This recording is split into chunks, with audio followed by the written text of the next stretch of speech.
پراختیا داسې یو بهیر دی چې کله شرکتونه مشتریانو لپاره پکې ارزښت جوړوي او قوي اړیکه جوړوي. صحیح ده؟ کله چې ته ارزښت جوړوې، ته کله چې ویلیو جوړوې، نو دا یو قوي اړیکه جوړېږي. صحیح ده؟ تر څو چې مشتریان څخه هم ارزښت چکې یا هغه ویلیو یا ته کله چې ته سترانګ ریلیشنشپ کسټمرز ته کله چې ښه قوي هغه اړیکې ورسره جوړوې، نو د سره هم تا ته یو ارزښت رامنځته کېږي. د چا لپاره؟ د کمپنۍ لپاره. د مقابل کې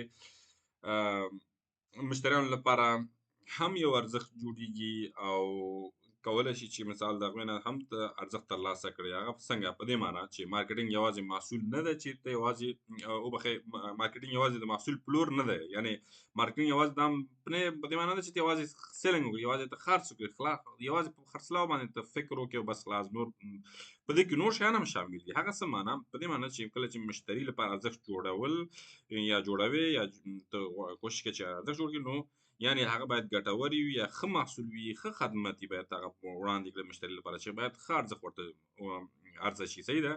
مشتري سره قوي اړیکه جوړ کړي، یعنې اړیکه سره هم باید په دې معنی چې ښه اړیکه چې کله ته جوړوې ورسېدلې، یعنې build a strong customer relationship. نو چې کله build strong customer relationship ته کوې، نو په دې کې باید ته اعتماد هغې ترلاسه کړې او د دې په خوا کې باید وفاداري ورسره باید جوړ شي مشتري سره.